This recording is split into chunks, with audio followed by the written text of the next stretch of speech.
Krishna Kirtana Ganana Tanapano Premamritam Manidhi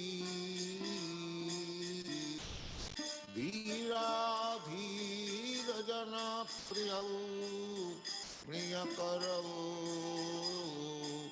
Nirmasaram Pujital Sri Chaitanya Kripa Bharam Bhuvi Bhuva Bharavahantarakam Vande Rupa Sanatana Raghujagam Sri Jiva Gopalakam Krishna Kirtana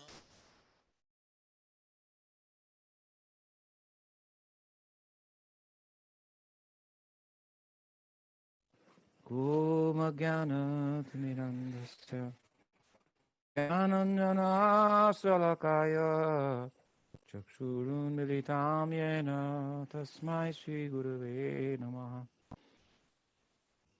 Adunulambito Bhujo Kanakabhatatu Sankirtanaya Kapitaro Kamalaya Taksho Vishwambaro Dvijabaro Yugadharma Palo Vande Jagat Priyakaro Karunabhataro Vande Shri Krishna Chaitanya Nityananda Sahodito Muradaye Pushpavanto Chitra Sangdo Tamano Vandeham Shri Ramakrishna Abhayo Charano Sako Sukado Paramanando Sundaro Subalapriyo Hey Krishna Karuna Sindhu Dinabandhu Jagatpate Gopisha Gopika Kanta Radha Kanta Namostute Tapta Kanchana Gaurangi Radhe Vrindavaneshwari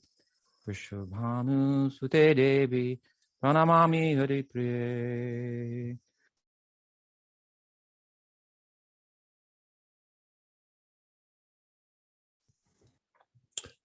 Shri Gaudiya Vaishnava Guru Parampara Ki Jai, Shri Jiva Goswami Ki Jai, Shri Sat Sandarbhas Ki Jai.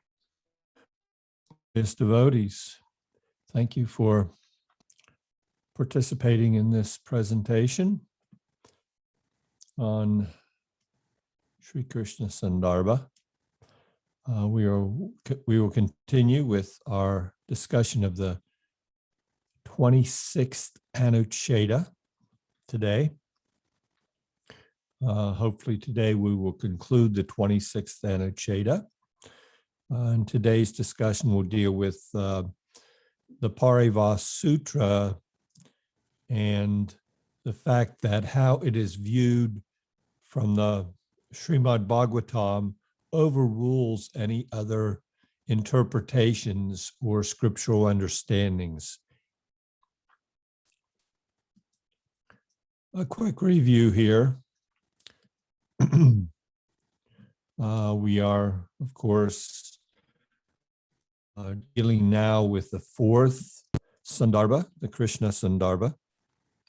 And the Krishna Sandarbha, of course, follows the three other Sandarbhas dealing with Sambandha Gyan. The three other Sandarbhas relied primarily on a complete and unpacking of the Vedanti verse, Vedanti tat tattva vidas tattvamyaj jnanamadvayam brahmeti paramatmeti bhagavaniti sabjite. That jnana advayam, that absolute reality of existence, the tattva, which has different aspects, that supreme absolute reality, or tattva as it's sometimes referred to, or as it can be referred to, is viewed variously by different seekers and transcendentalists as either Brahman, Paramatma, and Bhagavān. So the beginning three Anucheta, three Sandarbhas dealt with this verse primarily, and we're now in the Krishna Sandarbha, and the Krishna Sandarbha primarily focuses on this verse, iti chamsa kala pumsa Krishnastu Bhagavan swayam indrari vyakulam lokam mridayanti yuge yuge, that of all the various manifestations of the Supreme Absolute that make appearance in the material world, prakat manifestation in the material world, of all those, we must understand that the supreme manifestation of the tattva from our Gaudiya perspective is Bhagavan Sri Krishna. So Krishnastu Bhagavan Swayam. This particular verse is referred to as the Paribhasa Sutra, and we've been very comprehensively under Jiva's direction studying the nature of this Paribhasa Sutra and how, from the Gaudiya perspective, our study of scripture is guided by and illumined by this particular verse from the Śrīmad Bhāgavatam. So we've had quite a few classes here dealing with the proper interpretation of the Paribhasa Sutra, and this has all been coming from Jiva Goswami's 29th Anucheta. So we dealt with the ruling authority of a Paribhasa Sutra, and the remainder of this Anucheta has dealt exclusively with how we're to see other individual scriptural statements in light of the Paribhasa Sutra, and how we're to view different Leela narratives within the Śrīmad Bhāgavatam in light of the Paribhasa Sutra, and even other Leela narratives outside of the Śrīmad Bhāgavatam, how they're to be viewed in light of the Paribhasa Sutra. So last week we covered the keśāvatāras of Viṣṇu, and now we're coming to Jiva Goswami's concluding remarks in this 29th Anucheta. So the beginning remarks and the concluding remarks of this one Anucheta deal specifically with the ruling authority of the Paribhasa Sutra according to the Gaudiya perspective.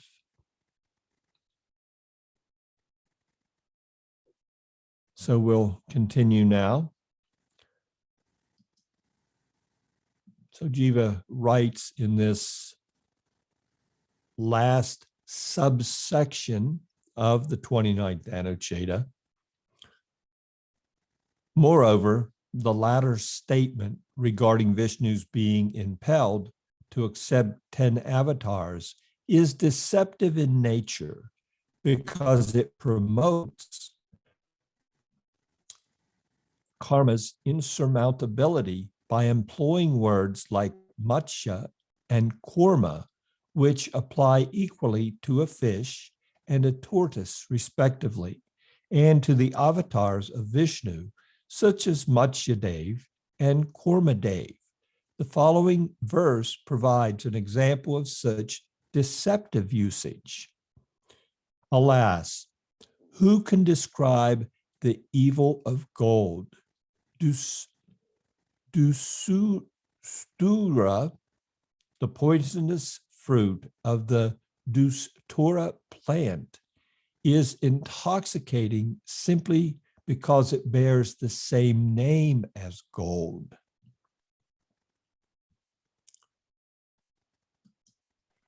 Haribol Further, Prabhu? because Sorry. the Skanda, I'm sorry. You hear me, Dulal Chandra Prabhu? Yes, I do. Sorry for the interruption. I'm Martin here. The regular interpreter has not come yet, so I'll be doing the interpretation today. Okay. So I will need, sorry for the interruption, I will need to be allowed as an interpreter.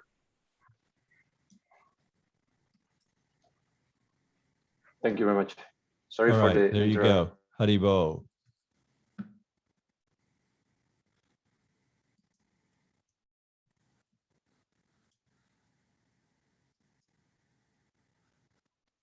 All right, we'll continue. Furthermore, because the Skanda Purāṇa is a text that promotes the supremacy of Shiva, it is without utility in regard to the present topic, the keśāvatāra, being antagonistic to the Vaishnava conclusion. Thus, in Skanda Purāṇa itself, Lord Shiva informs his son Kartikeya, even within the Shiva scriptures, only those statements are acceptable that are in accordance with the sacred texts related to Bhagavān. This too is certainly appropriate because it, the Skanda Purāṇa, is without independent authority in this matter, having an ulterior motive, as expressed in the Bhagavata. Muddy water cannot be clarified by the addition of mud.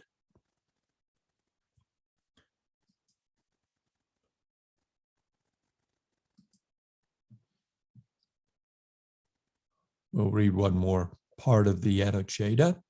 According to the Arakanda of the Padma Purāṇa, the Purāṇas that establish the supremacy of Shiva embody the perspective born of tamas.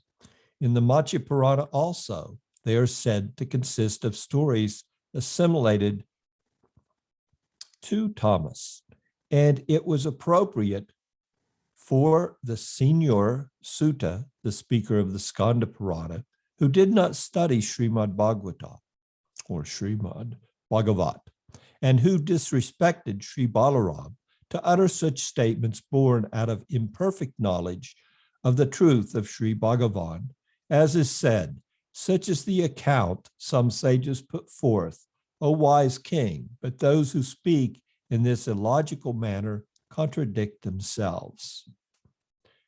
So we can see here the importance of not simply approaching other scriptural narratives or scriptural narratives outside of the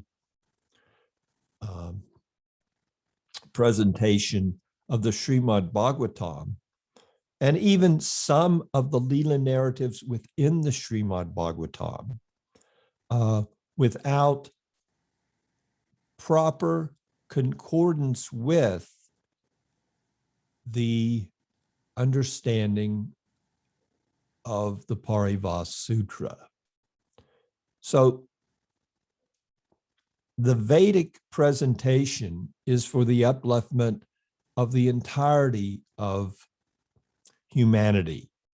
And not all of humanity is at the same level of qualification due to the influence of the modes of material nature upon our consciousness. So sometimes our consciousness is overwhelmed by the mode of ignorance. Sometimes our consciousness is overwhelmed by the mode of passion. And at fortunate times, our consciousness can be overwhelmed by the mode of goodness. Now, any of these predominating modes of material nature, and we say predominating because the proper understanding is that we're never fully in ignorance or fully in passion or fully in goodness within the material world these modes of material nature are always mixed to a lesser or a greater degree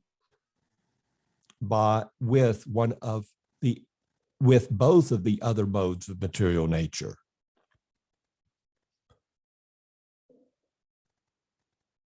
So because the Vedas are there for the upliftment of the entirety of humanity, humankind, living entities who have intellect, and that comes with the human form of life.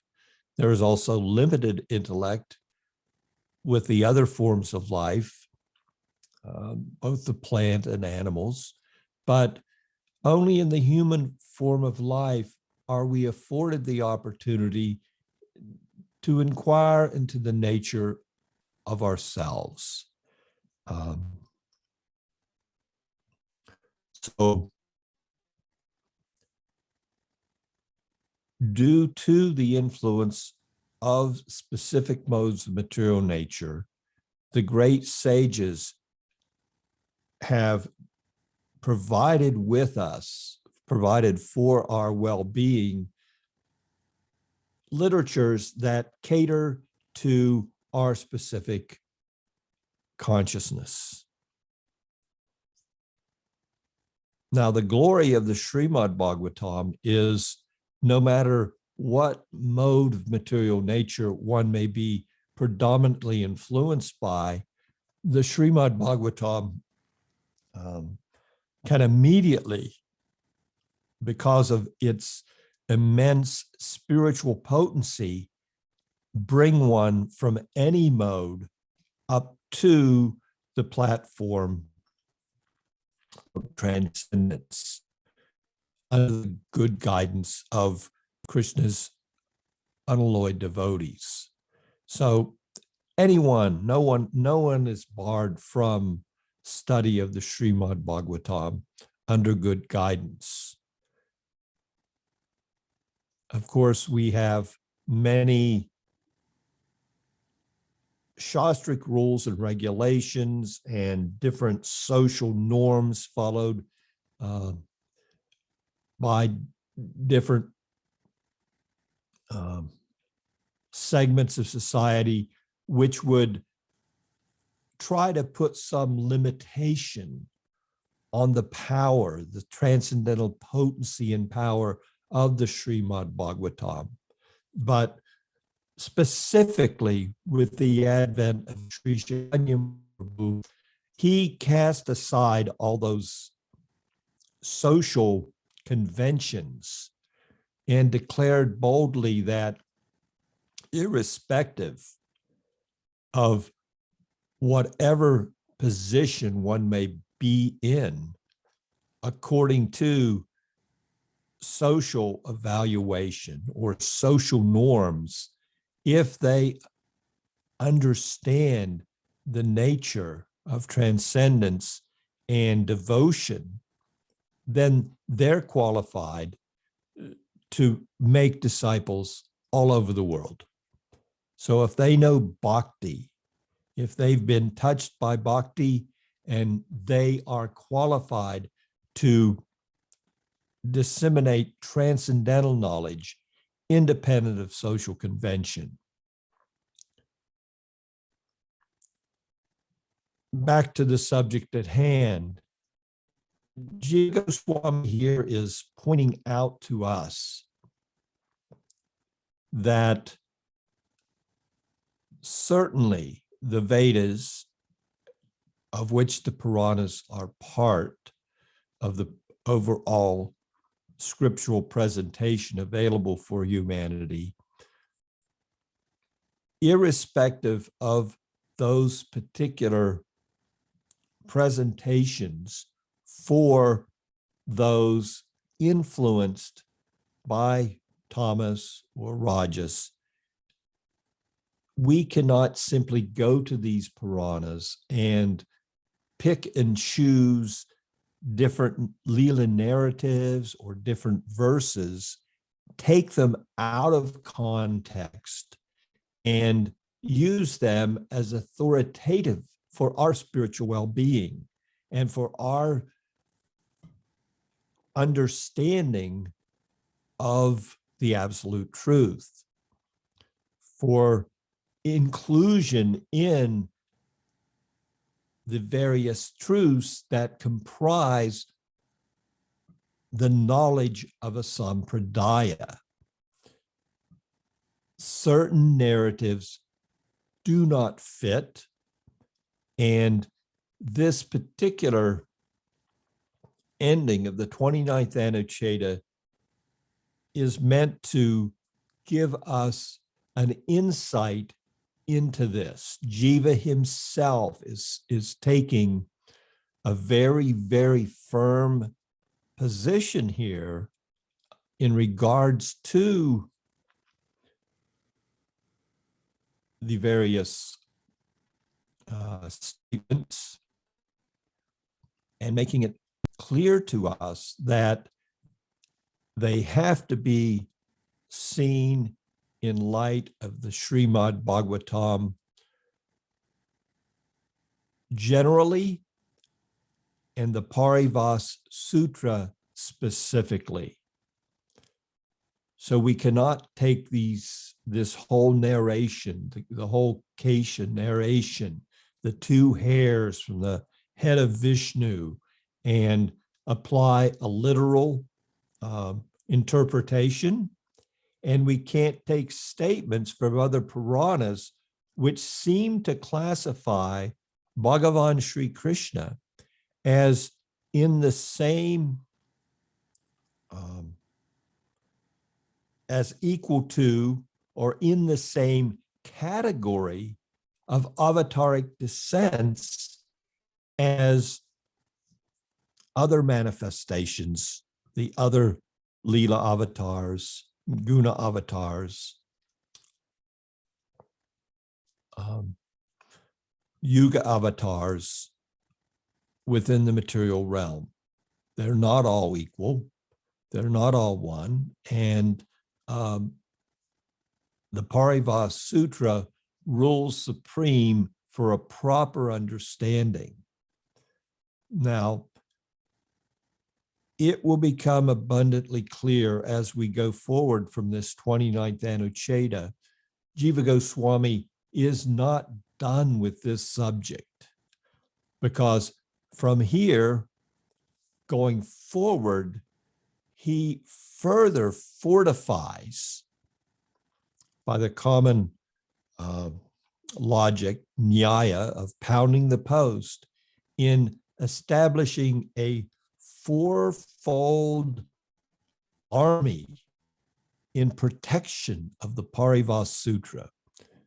But not to get ahead of ourselves, let us continue with his detailed explanation here, wherein he makes it clear how we, as Gaudiyas and as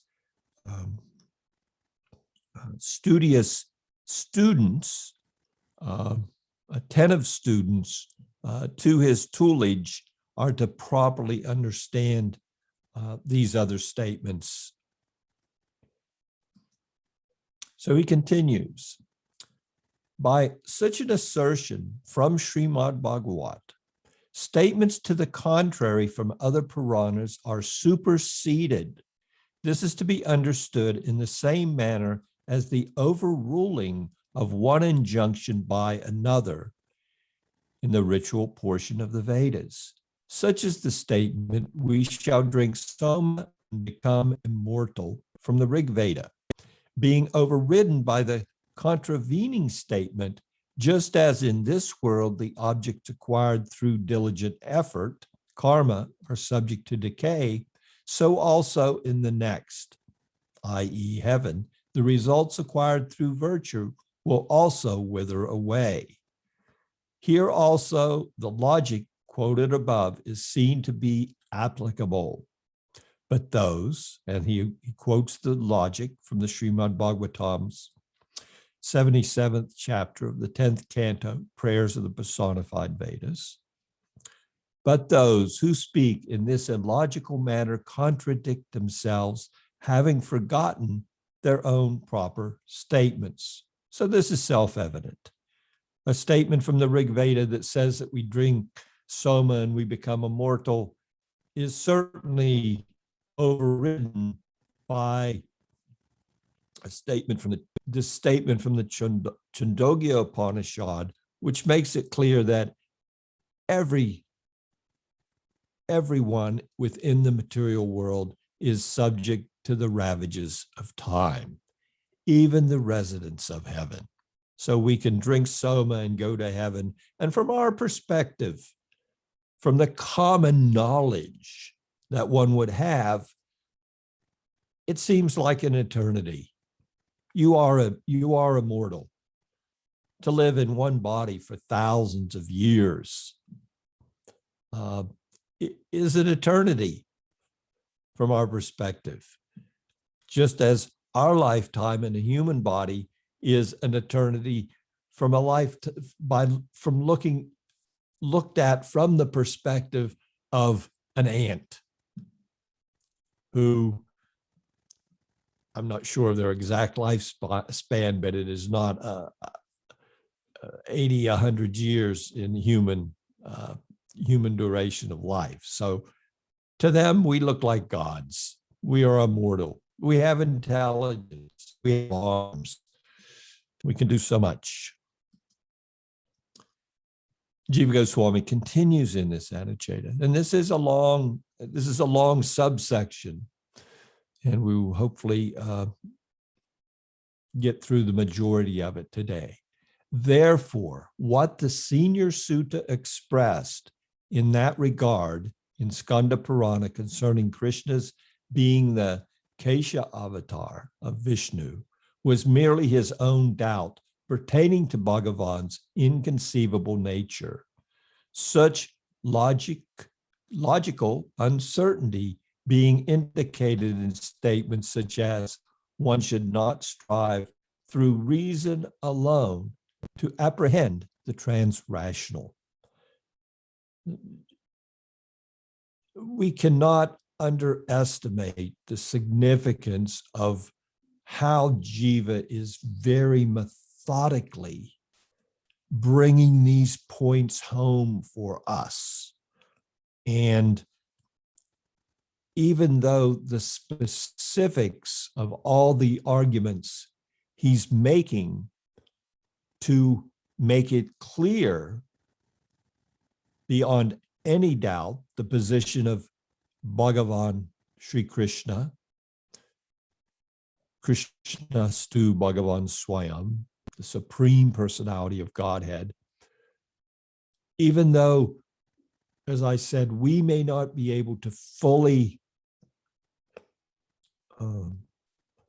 enter into all of these arguments comprehensively, just to be exposed to the logic that he employs and his mastery of the various scriptural presentations should be extremely enlivening to us as we proceed in our spiritual understanding. He continues, moreover, in the latter part of the same book, in the account of the removal of the moon's stigma within the context of Krishna's avataric appearance, it is stated that Viṣṇu himself, and not Viṣṇu's strand of black hair, appeared as Krishna, which contradicts its own prior version. Therefore, the import of the story is not that Krishna is an avatar of Viṣṇu's hair, keśāvatāra, nor does the word kesha mean hair in this context. It is either a misleading statement or an utterance made out of ignorance of the ontological truth regarding Bhagavān. When we take the time to carefully and methodically go through Jiva's Anuchetas as we are in this presentation, all of these various points are just abundantly clear. And if we can develop ourselves the fine scriptural discrimination that he's introducing us to.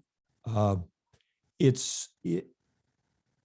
certainly serves our spiritual progress immensely.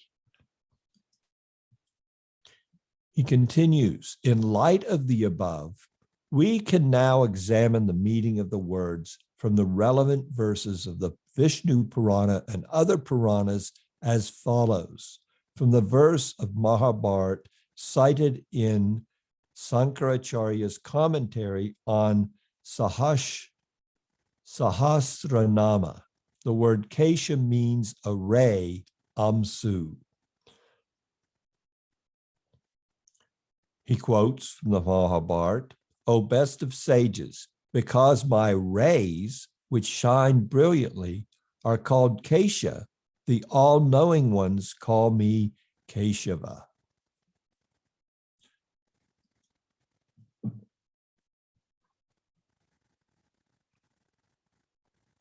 We will continue reading thoroughly Jiva's presentation here. Throughout the Viṣṇu Purāṇa and other Purāṇas, no word other than Kesha has been used in reference to Krishna's avataric descent. Additionally, it is well known from the Moksha Dharma that Sri Narada witnessed light rays of various colors emanating from Bhagavān. From this, it is evident that the Kesha signifies a ray of light, and these two rays, black and white, were indicative of the avatars of Vasudeva and Sankarshan. It is thus to be concluded that these two rays belonged exclusively to them. Although belonging to them, their manifestation in Aniruddha, the Purusha who exhibited them to Brahma, is certainly fitting because the effulgence of the avatar is encompassed within the effulgence of the avatari. In this manner, what is stated in the first canto, that Shiva is an avatar of the Purusha called Aniruddha, is in harmony with what is said in the fifth canto, that Shiva is an avatar of Sankarshan. So again, a deep dive here for us under Jiva's guidance into how all of these apparently contradictory statements and misapplication of words are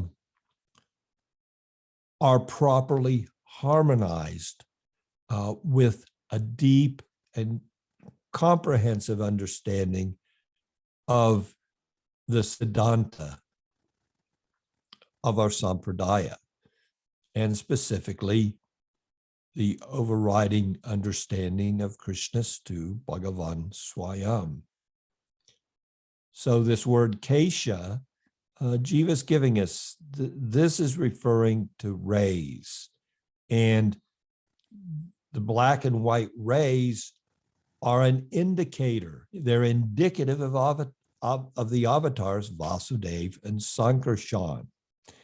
And naturally, any lesser or subsidiary in the hierarchy of the various manifestations of the Chaturvyuha, Vasudeva, Sankarshan, Pradyumna, and Aniruddha, they may, if they are also manifesting an effulgence, that effulgence is there because it is there in an avatar, because it is in the avatari, or the source of all avatars.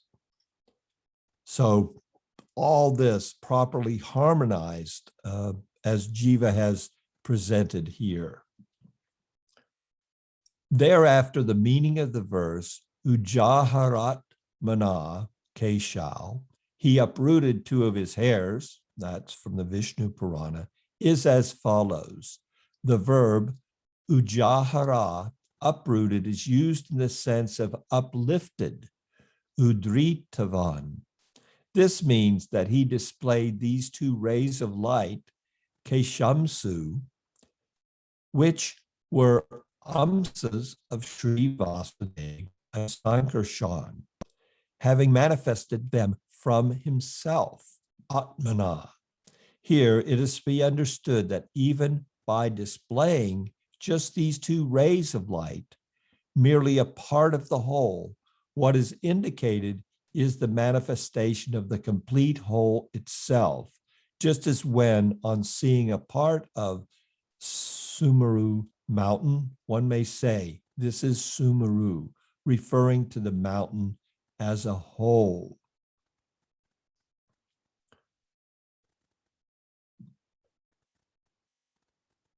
So this, again, entering into the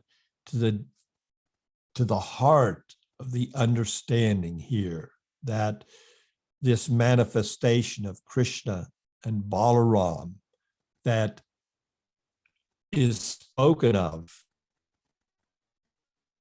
in relationship to the keśāvatāras has to be seen, even though they're coming, the display as related in the various shastric presentations Jiva's already explored with us, or for us, I should say, that even though apparently it's Viṣṇu, who we know is a manifestation of the Sankarshan portion of the Supreme Lord, even though it appears that this manifestation of Viṣṇu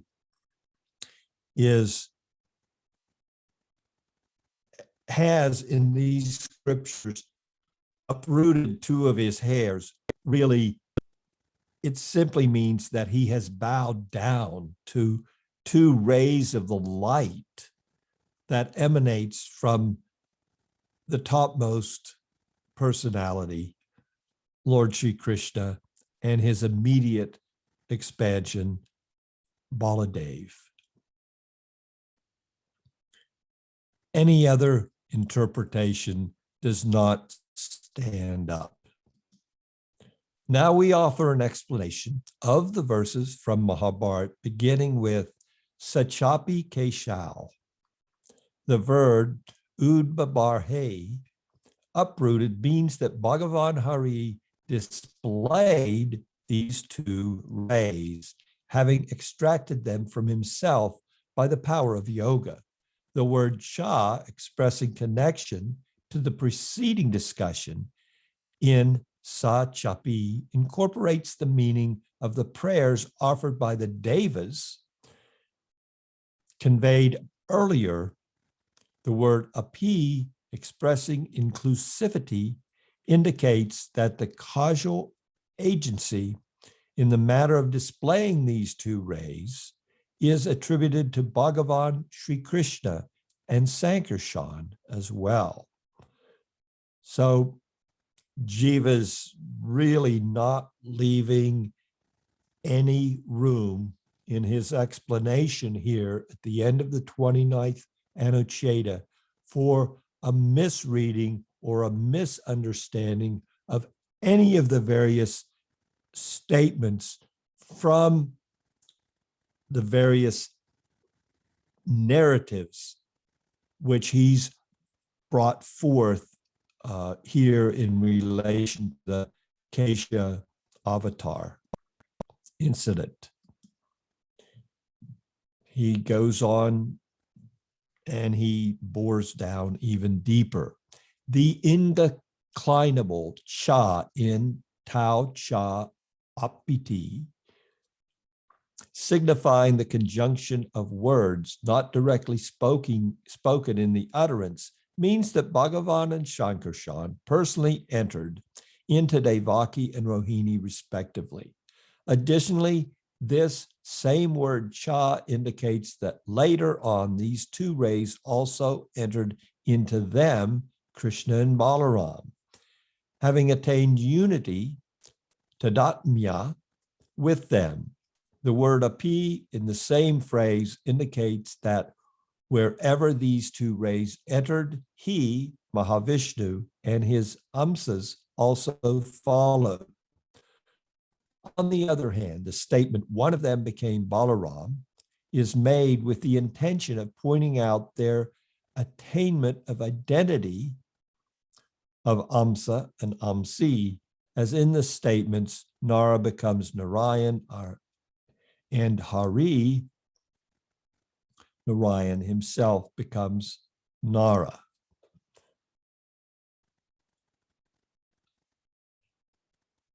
Again, the in-depth unpacking of the meanings here by Jiva Goswami is for our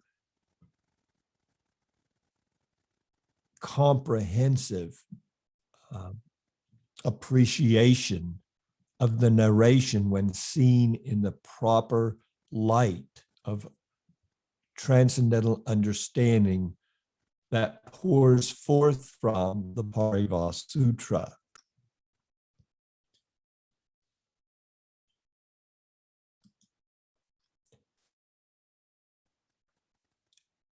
The Anucheta continues.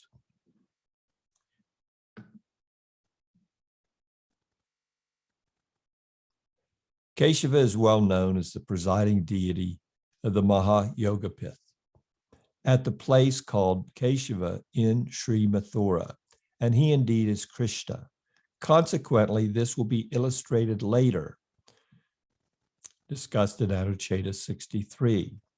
In the Śrīmad Purāṇa, however, the word Shakti, energy, has been used specifically in the sense of Amsu, a ray of light, as an indication of their respective colors, as in white and black are my energies who have appeared to slay Kamsa, in the Śrīmad Purāṇa. This statement is made with the intention of demonstrating that their purpose is identical.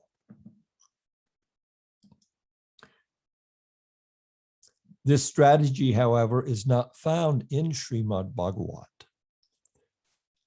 Consequently, the statements of other Purāṇas are in conformity with the previously stated principle, such as the account some sages put forth, O wise king, but those who speak in this illogical manner contradict themselves, having forgotten their own prior statements. At times, to conceal his true identity, Bhagavān exhibits himself in a different manner, which is then interpreted by sages, each according to their own understanding. Indeed, Śrīmad Bhāgavatam 2.7.26 is in perfect harmony with the verse from Viṣṇu Purāṇa. It's in perfect harmony for those that have perfect transcendental vision. And it can be seen as not in perfect harmony by those who are not paying close attention, and who, even though sages of the various scriptures may present statements which contradict prior statements that they themselves made in the very same scripture.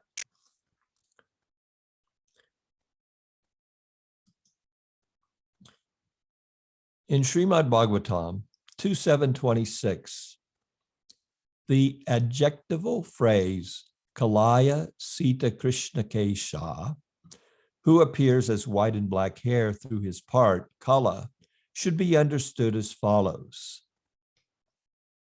Now Jiva gives his proper interpretation.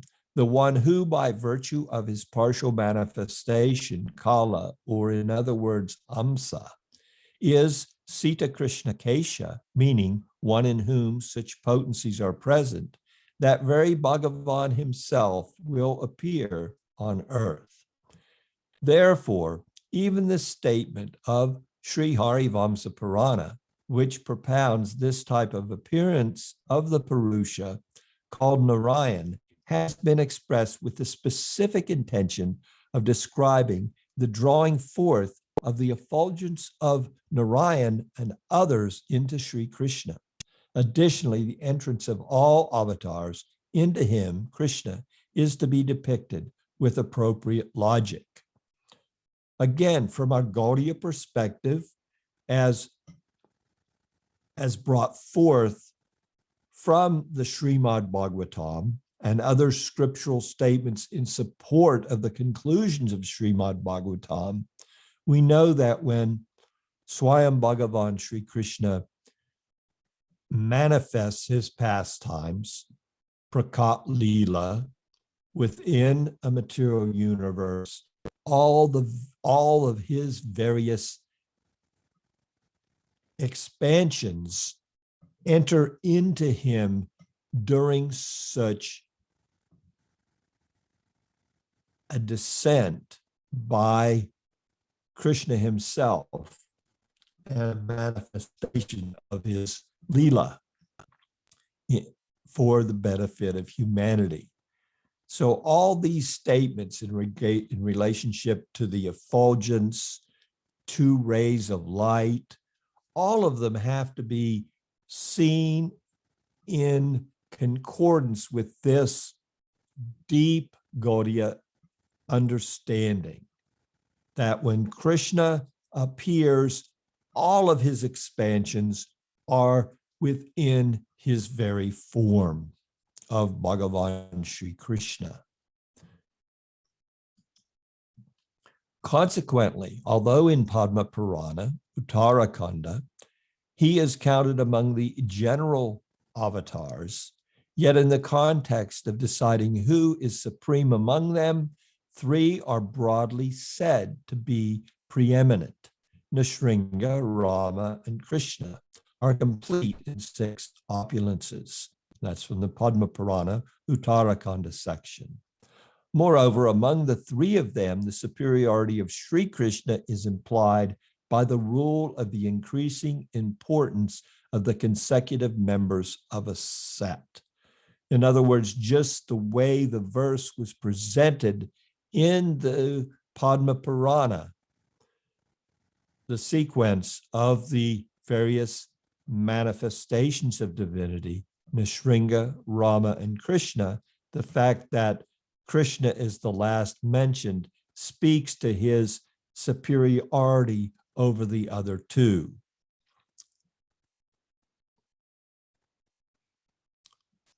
As consecutive members of a set. Therefore, in Viṣṇu Purāṇa, when Maitreya inquired into the cause of the non-liberation and ultimately liberation of Jaya and Vijaya in their forms as the 3 asuric pairs, Hiranyakasipu and Hiranyaksha, Ravana and Kumbhakarna, and Sisupal and Dantavakra, Sri Parasara revealed the super excellent glory of Sri Krishna alone. Moreover, the asuras cannot obtain liberation from any other avatar if unobtained directly from Sri Krishna. Bhagavan himself has affirmed this fact in the Gita by twice using the emphatic particle eva in the following 2 verses to stress the certain degradation of the asuras due to the non-attainment of him.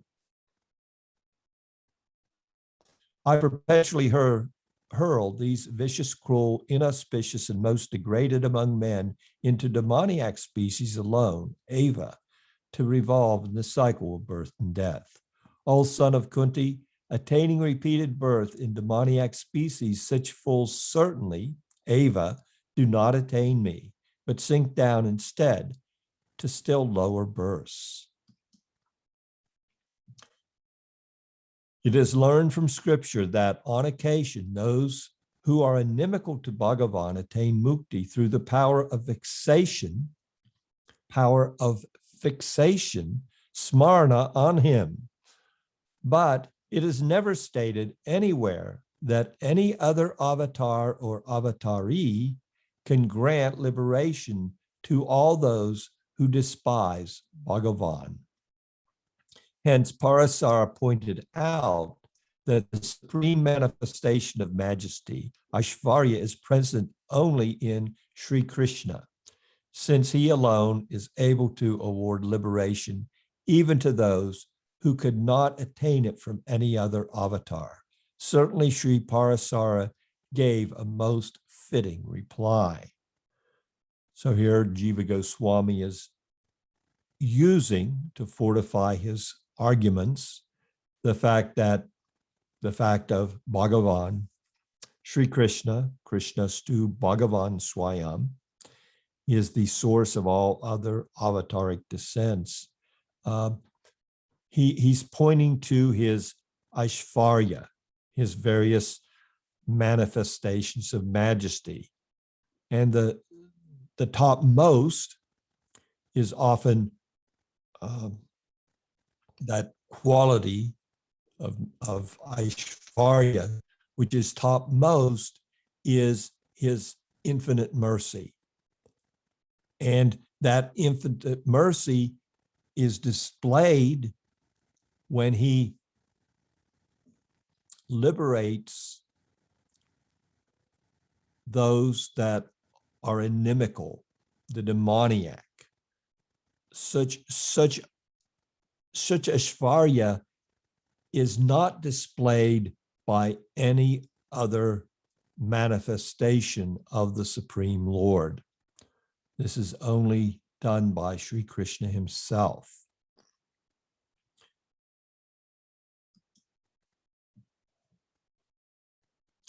Consequently, after having just stated that the direct realization, saksātkara, of Bhagavan's all-inclusive opulence is the cause of liberation, Parasara found even this conclusion to be unacceptable, having reflected further that Putna and others attained liberation even without such realization, and that Kalanemi and others were bereft of liberation in spite of such realization. Rather, in the final prose text, he declares that the true cause of liberation is indeed the supremely astonishing nature of Bhagavan, who is specified as Sri Krishna. Indeed, even when spoken of or remembered out of malice, this Bhagavan awards a result that is rarely attained by the host of suras and asuras. What then can be said of the result he bestows on those who are replete with devotion? So just to fortify the extraordinary mercy, opulence of Bhagavan Sri Krishna, Parasara goes on to say, even to those in the demoniac class that do not fix their attention on Sri Krishna in an inimical manner, he simply by their coming in contact with him, but not really concentrating on him in a specific way, to even those demoniac personalities, liberation is granted.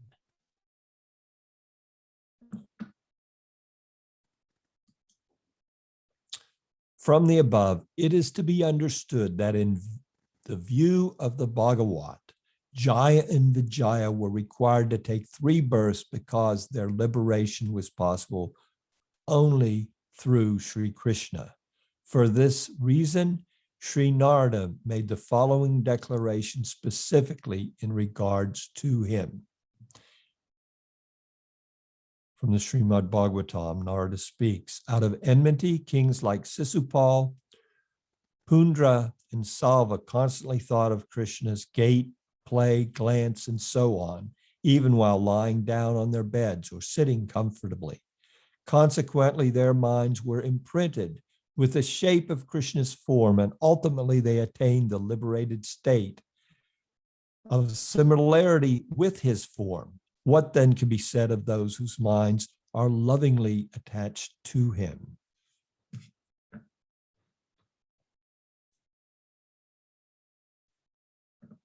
I'm going to quickly finish this Anucheta in our time left here, and we may go on over a couple minutes, but this will allow us to push forward into the next Anucheta in our next class.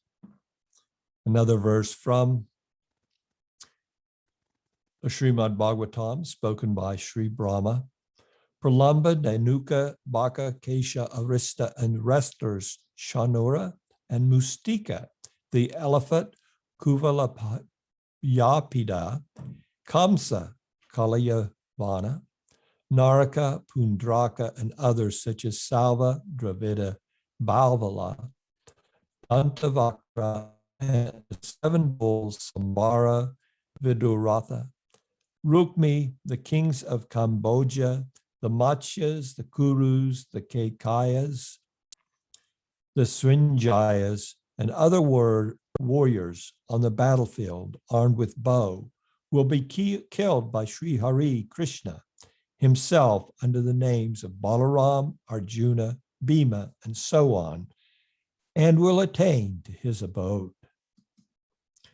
Sri Krishna is the bestower of liberation to all whom he kills by his supreme prowess, because his nature is such that he overwhelmingly attracts the heart of one who remembers him by whatsoever means. This type of nature, however, is not found in other avatars, hence they cannot award liberation to the enemies killed by them. As such, Vena, who was inimical toward Viṣṇu, did not attain liberation because he was lacking the same degree of mental fixity of Aish on Sri Krishna as found in those enemies already referred to. For this reason only, Sri Narada concluded, therefore, one should fix one's mind on Krishna by any means whatsoever. It is thus established that Sri Krishna does indeed possess all-surpassing extraordinary potency. In this manner, having dismissed views to the contrary by offering congenial explanations, even of oppositional statements, it has been fortified that Sri Krishna is indeed Swayam Bhagavan. In this regard, it is seen even in the Vedanta Sutra and other such books that a great saying, Mahavakya, is established by removing the opposition of various statements. Consequently, such a process should not be disregarded, thinking that its relevance is applicable only to Śrīmad Bhāgavata. It is only the strength or weakness of particular statements that it is to be considered, and not their abundance or rarity. It is observed even in practical life that a single hero can defeat thousands of soldiers in battle. Similarly, it is precisely due to the removal of diverse oppositions that Krishna affirms that in all the Vedas, the reality to be signified, Abhideyatva, culminates in the supreme Brahman known as Sri Krishna himself. No one in the world besides me knows the heart of the Veda, what it enjoins and prohibits in its karma kanda portion, what it reveals through mantras and aphorisms in its portion dealing with the worship of gods, and what it concludes after examining various alternatives in its Gyan Kanda division. It prescribes me alone in the form of ritual action in its Karma Kanda. It reveals me alone in the form of various devas in its Upasanda Kanda. And it establishes me alone as the ultimate truth in its Jnana Kanda. After setting forth and then denying various propositions. After submitting various propositions, Vikalpya, the reality, Vastu, that is established by denying all other opinions, Apoyate, is I, Sri Krishna, alone. This concludes Jiva Goswami's 29th Anucheta, a very comprehensive Anucheta dealing with establishing the proper understanding of scriptural statements in light of the Paribhasa Sutra. I recognize there was a lot of reading today, but hopefully you are all able to concentrate completely on what Jiva Goswami was putting forth here and enter deeply into the magnificence of his presentation. Are there any questions in regards to any of the points that Jiva Goswami raised?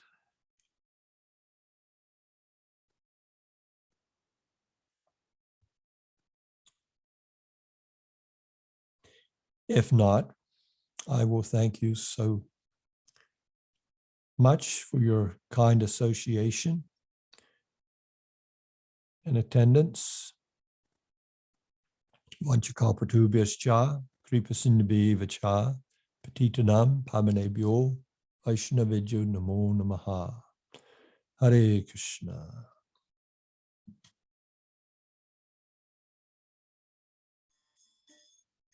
Krishna Kirtana Ganana Tanapano Premamritam Manidhi Dhira Dhira Jana Priyau Priyakarau Nirmasanau Pujitau